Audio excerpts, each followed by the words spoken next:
কর্মী জালালউদ্দিনের অভিযোগ পুলিশের সামনেই হয়েছে হামলা এবং পুলিশের ছত্রছায়াতেই এখনো রয়েছেন দুষ্কৃতীরা। কারণ তৃণমূল করলে নাকি 7 খুন মাফ। মিছিল একটা বম চার্জ হয়েছে এবং কারেন্টের তার সিধে কাটে পড়ে গেছে, কয়েকজন ছিটে ফেটে খামো হয়েছে,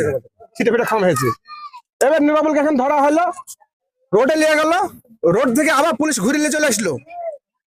ওর হাতে বম আছে, ও নিয়ে এসে আমরা ভাবছি যে মাঠে হাতে বম চার্জ করবে, দেখো ধরবে ওকে, কিন্তু কোনো সময় ধরলো না।